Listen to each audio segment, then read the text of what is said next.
Hello again. Welcome to the Cultural Curriculum Chat podcast. I'm your host, Jeba Edmonds, and I'm so excited to have in the guest chair today a storyteller, TEDx speaker, archivist, Miss Dominique Luster. But before we dive into our conversation today, I want to tell you more about our show. Our show is dedicated to showcase and share multicultural educational practices and strategies for you educators and community members who are striving to promote and create positive change. Now, a little bit more background on Dominique before we jump into our conversation today. Dominique Luster is a dedicated storyteller and advocate whose primary mission is to illuminate the rich narratives of the Black diaspora. With over a decade of experience in cultural heritage and memory, she expertly navigates the crossroads of history and advocacy. Formerly the Teenie Harris Archivist at the Carnegie Museum of Art, Dominique founded the Luster Company in 2021, channeling her passion into ensuring that Black stories are not only preserved, but celebrated. Her work is more than just research. It's a vibrant tapestry woven with dynamic storytelling and a profound commitment to justice. Dominique has established herself as a fervent champion of Black-centered narratives, combining her research prowess with the art of narrative building to create platforms that elevate marginalized voices. Her consulting services have been sought after by prestigious institutions, including the King Center, the J. Paul Getty Foundation, and Denver Public Library, alongside numerous small and large nonprofits. Through the Luster Company, Dominique reveals hidden stories, empowering individuals and organizations to amplify the voices of the Black community. In 2018, her TED Talk on the transformative power of archives captivated a global audience, leading to features on popular podcasts such as Archives in Context and Brave Women at Work. Dominique is also a sought-after keynote speaker at women's leadership conferences, where her impactful messages resonates deeply with those striving to create a more inclusive historical narrative. Take a listen to me and Dominique's conversation. Welcome back, educators, to the Cultural Curriculum Chat podcast. I'm Jeba Edmonds, sitting with the incomparable Dominique Luster today. She is, I can't tell you how excited I am to have her on our podcast, friends. I found her on TEDx, just, looking through multicultural, culture responsive strategies, especially for us educators. And she has it beat. She talks about how to search for those critical pieces of history that people are trying to be erased. And again, how kismet is this interview this time in our history? So, Dominique, welcome to the show. We're so excited to have you here with us today. Oh my gosh, thank you so much for inviting me, for allowing me to be here and sharing space with you. This is the best part of my day. I'm so excited. Oh, thank you. Let's just get into it. Your journey into archival work is so inspiring. So let's just, kind of break it down for our guests, so for our podcast listeners. What does archival work look like before we talk about your passion? Absolutely. So I kind of akin my particular flavor of archival work. It's kind of like the joining between like Harriet Tubman meets Indiana Jones.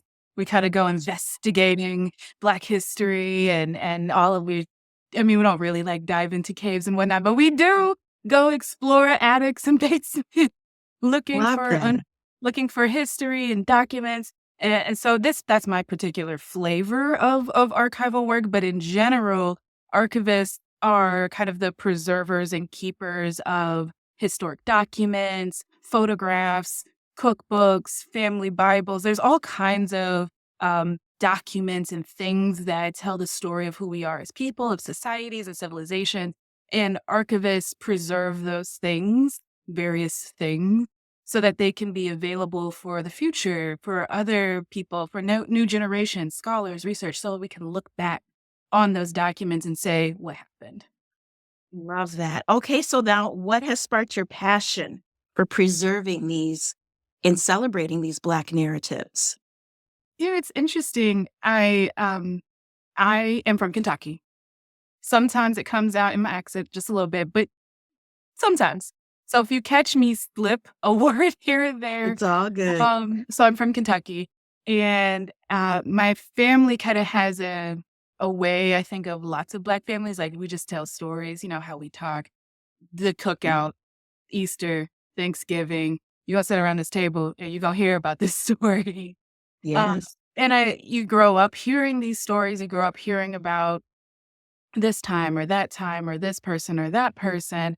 But when I got to university, still in Kentucky, was when I started working at a university library in the archives and special collections on campus, mostly because I needed a campus job. Don't get it Mhm. twisted. I Oh, just yeah. Gotta do it. like it wasn't some like I was the kid who worked in the library. Like I was that kid growing up. I was always reading books.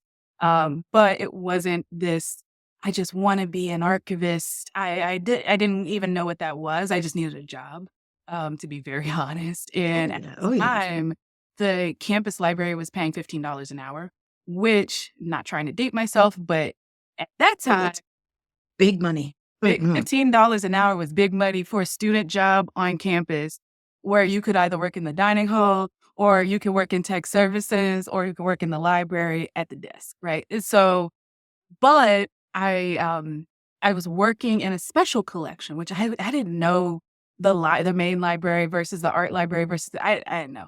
I was just like, this is where they told me to show up to work. I'm about to sit at this desk and get my $15 an hour. And that is absolutely not what it was. It was actually kind of an intro archiving program, which again, didn't know what that was. And I was there, the manager of the program was this amazing, wonderful, just phenomenal Black woman who nurtured and tutored all these students into taking the skills that they had in whatever major they were in and applying it to historic objects. So, for example, I was actually a theater major in college. I know, wild. Given that I'm an archivist now, I was a theater major in college, and she showed me how to apply playbill collections. Like, when you go to a Broadway show, they give you the playbill and it shows you all the different information about the actors and the set and the design and all that stuff. The university had a collection of like hundreds of them. And they were from like the 1910s, 1920s, 1940s, 1970s. They were historic in my mind. And so she was like, yeah, you have this expertise in this one discipline, right? This academic discipline. You're studying to be a theater major. Did you know that pretty much any discipline you could possibly think of has a historic past? Wow. So she tied it for all of us. I happen to be a theater major, but there were students who were pre-med. There were students who were in architecture and engineering. There were students from all kinds of disciplines. And she would find the historic avenue of all of our various interests one by one. And she would nurture each individual student in whatever they were already majoring in. She wasn't trying to convince anyone to become an archivist. She was just saying, hey, you're pre med. Are you interested in the history of medicine? Because we got stuff about that. Hey, you're an engineering student. Are you interested in the history of, I don't know, I don't know engineering, but here you, and so she just nurtured that interest so that it just kind of planted these depth roots in each of us. Fast forward, I remember she brought me in her office one day, and I'm pretty sure it was something that I was doing at work. And she goes, you seem to really like this, what we're doing. You seem to really like this. Did you know that this is a thing? Like, did you know that there are those of us out here with like master's degrees and PhDs that do this for a living? Like, has this ever occurred to you that there's a thing called library school? And I was like, no, that is not a real word. I know you made that one up. It wasn't. It was a real thing. But honestly, the my path into becoming an archivist was semi circumstantial, but also intentionally divined and driven, right? Like it was circumstances that may have brought me to the library, but I do believe that people were intentionally placed at that library. Educators, teachers, mentors, Black women were intentionally placed in that library to kind of nurture that path forward for me. And so I went from a theater collection to a theater collection specifically about Black history towards purely Black history collection and she just kept going deeper and deeper and deeper, realizing that I had this natural love for history and for Black history. And she just kept giving me more and more opportunities to explore that interest until eventually I went to library school and have been doing this work ever since. This is amazing. And it took that educator to spark and make those connections. Theater major, playbills. Like, who would have think, like, oh, people discard playbills after, they go to a Broadway performance. I keep all of mine when we go to, my Really husband and I go to good. Broadway. Oh, I grew up dancing. So no wonder you were so comfortable on that TEDx stage, honey, on stage. You were a theater major. Okay, that makes so much sense. Wow.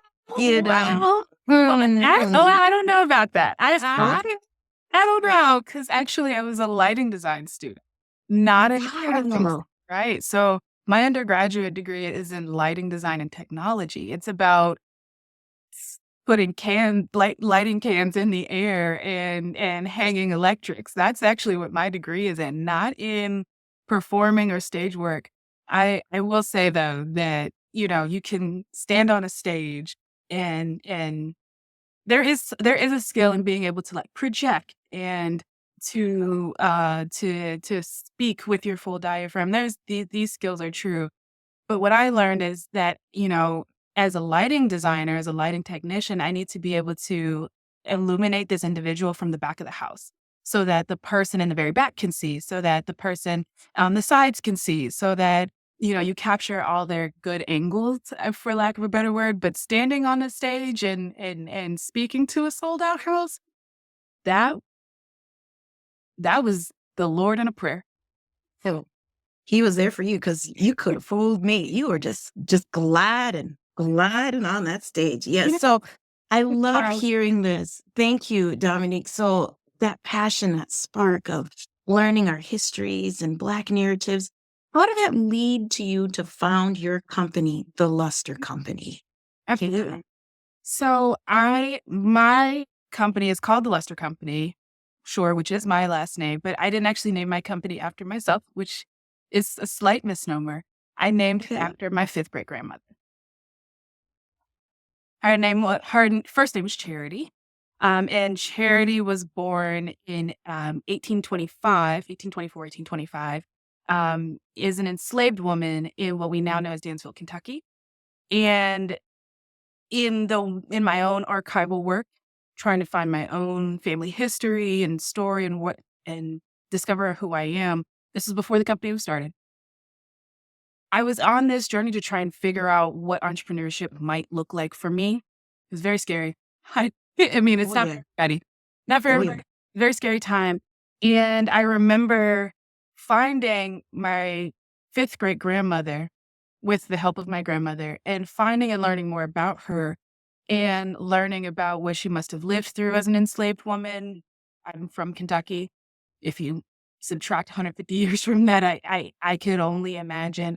And I remember thinking to myself, just having this like very cold but warm realization as I learned that, she eventually, after freedom reached Kentucky, she reunited her family that had been separated during the war, that she ran a boarding house as a woman, as an entrepreneurial woman within her own right, that we found remaining Freedmen Bureau's records with her name on the accounts. I found out a lot about my fifth great grandmother, again, who was born as an enslaved woman in 1825. Fast forward, I couldn't really grapple with myself what I was waiting for, what I was struggling with, what I couldn't do given what she did. Yeah. With all the privileges and advantages and the capabilities and abilities and mobilities that I have, I I knew that if I could find my story, I could help other people find their story. And I felt as an archivist, I had a professional skill set to do so and to do so outside of the traditional institutions. So I was an archivist for museums and universities and libraries, which is where archivists typically work. This is very common. Um, but I thought if anybody could preserve their story or help other people preserve their story, it would have to be outside of those traditional realms. And that was really scary to me. But when I learned about my great grandmother, I was just very inspired, resolved, um, propelled. Ed- what couldn't I do given what she could do and what she could do for herself, her family, and her community? I felt like I could do for mine. And so I started the Luster Company. Well, chills. I mean, Charity's looking down on you and just saying, yeah, I knew, I'm not surprised, that she gave you that baton, and, how many of us, you know, Black women entrepreneurs, I'm one myself with a consulting firm. It's just like you have that ache in the back of your mind going, something doesn't feel like I feel like I'm destined for more, and for you to uncover your own family history in archival, digging to find her and to see all the circumstances, like you said, that she went through and still succeeded and still has done it, and it's like, yeah, why not you, Dominique? Why not you? And I feel like, with your work, which is so powerful. And again, we're going to have to talk because I love history and, diving into my own personal family. And shout out to Kentucky. We used to hang out in Paducah, Kentucky, Oh, immigrant cool. Liberians. Yeah. My parents were grad students at Southern Illinois University and their little friends. They would go visit on the weekends. We go to Paducah, Kentucky. Yes. So I know a little bit about Paducah, Paducah is Kentucky. Yes. gorgeous. Paducah is gorgeous. Yeah. I will say, as a shout out, it's also one of the only parts of Kentucky that's actually in Central Time Zone. And so, the whole rest of the state's in Eastern Time Zone. It's one of those just random small things that happen. But I love Paducah. I got to spend a summer there one year when I was in high school. So, my heart, Yeah. I have a Shout out warm spot Paducah. for Paducah. Same, yeah. So when you have your work, like you said, you've worked with the King Center and the Getty Foundation and your own, family story. What is the thing that was so powerful that you uncovered through your work, with either client or with your previous connections with those organizations? I think for me, one of the most powerful things is the everyday nature and the everyday.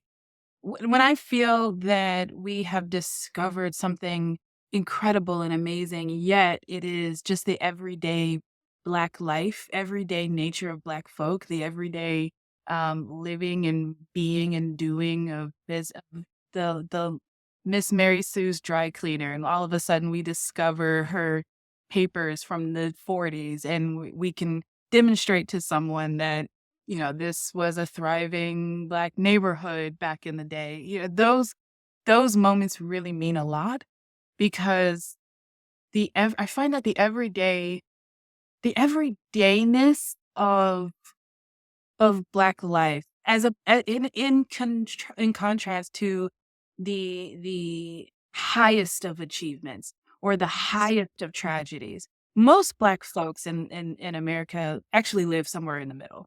Yes. Not everyone is the amazing, wonderful Dr. Martin Luther King, but not everyone is I mean, we get caught, I think, in our modern society in the extremes. Yes, we do. And Yes. and I find that most folks and most families actually live kind of tightly in the middle. And the everyday successes, the everyday achievements mean so much to communities. To find out that your great grandmother owned a beauty salon in the south side of Chicago that she operated for 40 years. And we'd be able to find photographs of that in the newspapers. Those things mean a lot to people. Yeah. Mean a lot to the everyday person. And that Yeah. in my work means a lot to me. Of course. And, the misconceptions, the misnomers, that African Americans are conditioned, that you don't know your heritage, you don't know where you come from. And the fact that you have these, firsthand articles, that yes, we exist, we have been existing. Just like you said to your point of, the great grandmother that owned that beauty shop for 40 years. Here's pictures, here's photographic evidence that they were here. There is that sense of pride to say, no, I wasn't alone. I was here and my ancestors meant something and they have done something, that Really. I bet it's just a thrill for you every time you're working with a client to just feel like, like you said, like that, Indiana Jones without the, caves, but just to find and unearth those mysteries Mm. of their people, you Yeah. know? It's powerful knowing something about just knowing that who you are and who you are isn't some just spark of random I mean, we are, but there's Yeah, yeah. something about that everydayness just to know, like, hey, my great Yes. grandfather was an attorney. Not mine, but let's say we Yeah, discover yeah. records and we help someone trace back and say, hey, no, your grandfather was one of the first law or barred attorneys in this state of whatever, like that means something to people. And when you Huge. find those connections and you find those parallels and draws, it kind of grounds you and it grounds the family, or at least I find that it's an anchor point that says, in this world that can seem or feel very chaotic, I come from something that has a strong root, and that alone tends to have the power to impact trajectories, and Mm, absolutely change how people see themselves and not yes. as these random floating objects of chaos, but as intentionally and wonderfully made to do and to drive and to continue Yes. To a continue. lineage, to Yeah. continue a lineage and to understand that they are part of a legacy. And you feel within yourself and your heart almost a responsibility to that. Like when you know you do better, when you know you do differently, at least. And Yes. you can never say that I didn't know. That's so powerful. You can't say you didn't know when it's right there. Oh, that is just so exciting. So, how I was going to say, many people, yeah, they don't realize, how much history is shaped by who controls the narrative. So what are some misconceptions about Black history that you aim to dismantle in your own research and advocacy? I think one of the main things that I try to do, which sometimes feels easier or harder than other days. Yeah. But one of the main things I think I try in my own research writing, publishing, speaking, is to communicate this very nuanced idea. History is a meticulously curated phenomenon of power. It is something that is curated and shaped and deliberately chosen, and that we as humans, especially probably since in the last 500 years, we create a lot of things. We create a lot of documents, records, papers. Every church has papers. Every government has papers. Every school has. We recreate a lot of documentation. Yeah, we do. I was a teacher for 18 years. We kept a lot of stuff. A Yes. lot. And that's just one teacher, much less the whole school of teachers or the whole district, the whole county, whole states, whole nation, all over the world are all keeping documents and papers and in records of everything that happens for every student, for every college student, for every patient. I mean, just think of the sheer amount of stuff that gets created.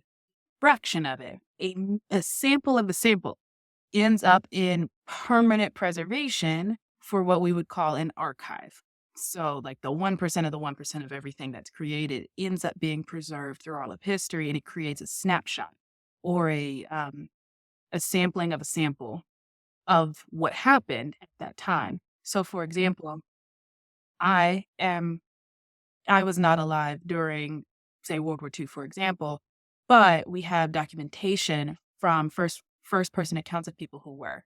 I was not alive during the Civil Rights movement, but we have first person accounts or documentation of people who were, so on and such forth throughout Mm. history. And so, what ends up in an archive or in a library or in your textbook usually is referencing piece of paper that was preserved, and that preservation was chosen to be put in that archive by a human.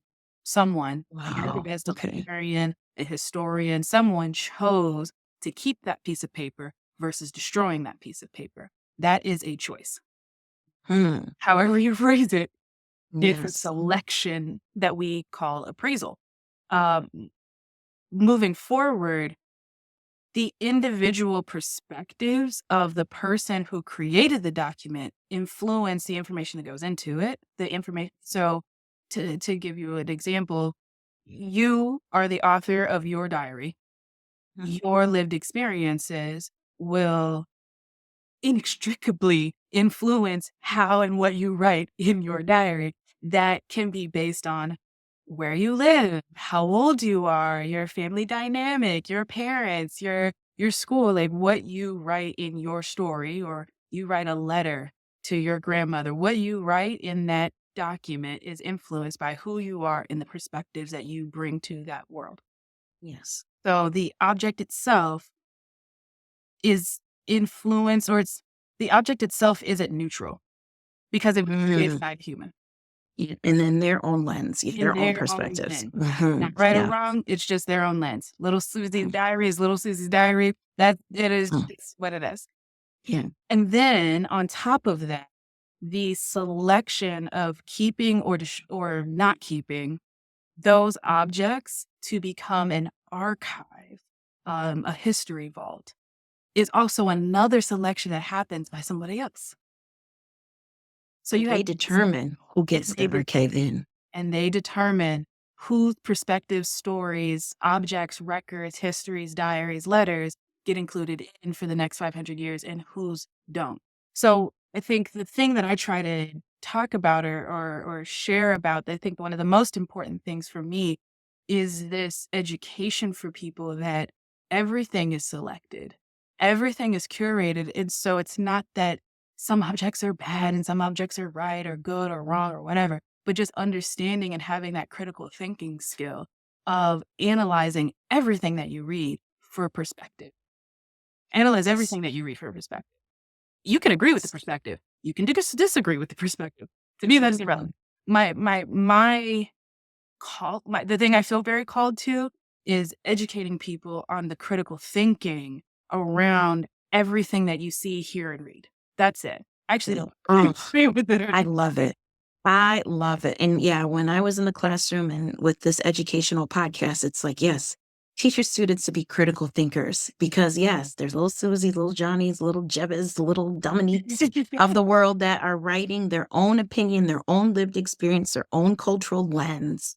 And to find other voices at that same time in history to get that overreaching scope of the attitudes perspective of what was happening at those points of time in our history. And that's so amazing what you're doing and so important of our libraries to still be there in our museums and how they are being selected on another level, I feel like, of saying, okay, you have your archive here, the selection here, but maybe we're going to decide what gets to be going forward, in this museum for people to attend to see or in this library for people to find, and that's something that do you feel is like a slippery slope? Because like you said, it depends on like you said, that's the person's feeling perspective, but who's in charge of the selection, right? Yeah. Yeah. Absolutely. I would say that as an archivist, we tend to look at history in these very large swaths of time. So you might hear me reference things like for the last 500 years, for the Yeah. last 2,000 years, or the Yeah. last 5,000 years in the advent of some of the earliest forms of writing and record keeping. Yeah. Humans have been documenting or recording their stories and telling of those Yes. stories in various ways and in various modalities, methodologies, and institutions for thousands. What I Yes. want to say is that history doesn't repeat itself. Humans do. People. Part. Yes. Humans. Yes. History doesn't technically repeat itself. Like history is the storytelling of something that happened in the past. Like it doesn't actually repeat itself, though it's a great phrase. Mhm. when faced with similar inputs, humans tend to make the same outputs time and time again, generation to Part. generation, because they didn't read That it about part. it last time. They didn't That have part. it last time that happened. So what Yes. they're I trying. just love it, Dominique. History doesn't repeat itself. Humans do. Girl, you got to trademark that. That's a word. I know. Yes. And Yeah. I think it's true. I think Yes. since by using that phrase, we separate ourselves or distance accountability. It's like history doesn't repeat itself. Yes. It's not this random, mysterious third party object. Humans do. When faced with Humans do. similar inputs, humans tend to Yeah. create or choose similar outputs as a previous generation may have. But what I will add is that in that choosing, humans have told and retold again the story of anything over and over and over again for the past 5,000 years. Yes. We're always Facts. telling and Yeah. retelling a story. Wow. Yes. And look at you, the storyteller extraordinaire of our history. Oh my gosh. I tell you, I am just mind blown. So, for our educators, Dominique, any advice, our educators, community leaders, and even individuals who are trying to preserve and amplify our Black stories? We know we can get our phones and da da da da da. I've got tons of my kids, but what can we do as archivists of today to preserve? Where do we start? How do we go about that? I would say I usually have two recommendations, Okay. and it depends on who I'm usually speaking with. Okay. When I'm speaking with our kiddos, for example, or our Yeah. younger generation, I would often encourage them to do oral history projects with grandmothers, great grandmothers, and sometimes, depending on the age appropriateness, parent or a teacher needs to work with them on that. But Hmm. there's Hmm. something special about your son or daughter sitting down with your mother or grandmother, right? Like, so now we're skipping a couple generations to create some space and asking them questions about their lives, about their experiences, about what it was like growing up. Have found in my work that many people, let me not say most, many people can name all of their grandparents, like all four of their grandparents or both of their grandmothers. Let's use grandmothers, for example. They can Hmm. name both of their grandmothers. Some, and there are Yeah. always circumstances through adoption or there's family challenges where that may not be the case. That's not necessarily what I'm referencing here. What I'm Hmm. Hmm. referencing here is a family dynamic in which an individual could theoretically name the first name of both their grandmothers. But that same individual might struggle to name all four of their great grandmothers. Hmm. Certainly will struggle to name all eight of their great grandmothers or great great. Yes. And so it Yes. goes on, and particularly women in our families, their names get lost. Their first name, and typically their maiden name gets lost, and they just become known as grandma, or they just become known as Mima in my Hmm. culture for Yeah. grandma. Yeah. Yeah. Yeah. But Mima was named Edna, and Edna used to be down, and was a straight A student at HBCU, that she was one of the first people to register as a Black individual, or at a PWI where she was first to register as a Black individual, or she was the first person to do this, or she traveled here, or she was the first in her family to fly on a plane to Europe, and she gallivanted around Europe looking at art for a summer. Like, you might never know that about grandma because you only knew her as grandma. Grandma. She had Yeah. a life and a story and a name and a first name, and that can often get lost. And I think that for our younger communities, honestly, your family might be cooler than you think they are. It's like they may have done some Yes. really cool things before you came along, and having that conversational point with them and recording it. It doesn't Yes. have to be some Recorded. big production. It doesn't have to be, I mean, I know we use a lot of the lights and the sound, and I know we're in the era of social media, but it doesn't have to be all about that. It could literally just be the voice memo on your phone at the kitchen table while grandma's cooking the mac and cheese that you are not allowed to learn a recipe of. That could Hmm. that could Yeah. be it. Just get to know them. And then in reverse, I think it does something magical for our elders to know that someone is asking them, that someone for the first time in years has cared enough to ask them questions. And then one question becomes another question. And then you get to the sassy story. And then Aunt so-and-so is like, no, that's not what happened. And then it becomes a thing. And it really, I think it uplifts and honors our elders, and they find a warm place in their heart as well, because they're experiencing and sharing and passing down this wisdom. You have your younger generation who gets to absorb and find joy and grounding in that story. It may not be for everyone, but that's usually an advice or a methodology that I have found to be very successful and beneficial for all involved. Um, the other thing that I often recommend is usually to take a classic photo project. So you have your photographs, maybe a parent or an elder is the keeper. There's usually like a keeper of the family history. There's Oh, yeah. usually so, and usually people know who that is, and they'll Yeah. have photos. They'll have early 1900s photos. They'll have things.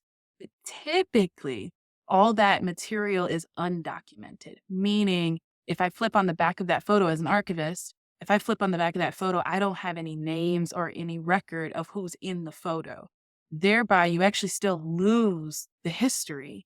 By me, as the historian, as the archivist, as the librarian, once you separate the object from the family historian, that tacit knowledge gets broken.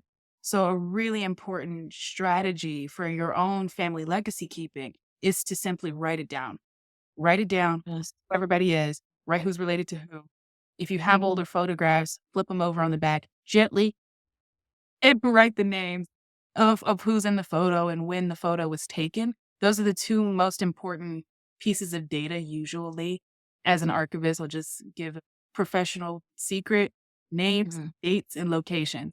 We can usually figure out the rest from there. But if you preserve the name, the date, and potentially where the photograph was taken, you can do so much for your own family legacy.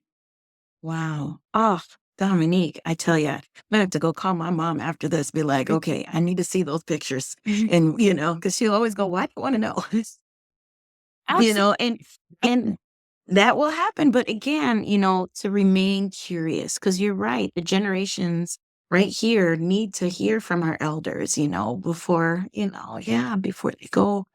And before we leave, because this is just such a eye-opening um, conversation. So thank you so much for having this with me, Dominique. Um, Before we go, how can folks find you to Yeah. learn more about your work and, be a potential client of your work, because I'm about to be calling you too, my dear, because we got a lot in this African diaspora family that I have, but that's a whole nother episode. So where can we find you, Dominique? Yeah. So we're pretty much everywhere that I could find at the Luster Company. So thelustercompany.com, on Instagram at the Luster Company, on Facebook at the Luster Company, LinkedIn, carrier pigeon, like pretty much anywhere, anywhere at Love the it. Luster Company. And I would say, we we have a variety of different levels of things that we can help with. So, I mean, if you're curious at all, please reach out. We we'd be happy to help learn more about your family and what's going on, and or your organization, what's going on. See if we can help. Um, or even if it's just having conversation. It doesn't always have to. Not everything has to result in client work. Like I said, for me, I really love educating people about how this works, and that educational lens of saying, hey, this is that critical thinking component of how history is made. And so, if you're ever interested in a conversation, please let us know. If any of this resonates and you're interested in any of the work, actually, I'm talking about it and writing about it a little bit more. I have a book coming out, or at least a chapter in a book coming out in June, in which I talk a little bit about this. It's going to be called Brave Women at Work: Lessons in Letting Go. So I think June 16th, June 14th, something like that. The book will be coming out, and I talk more about this process in detail. So I cannot wait to order your book too. Oh my goodness. Thank you so much, Dominique. And everyone listening to the Cultural Curriculum Chat podcast, I will see you here same time next week. Thank you, Dominique, for joining thank us. you so much for having me.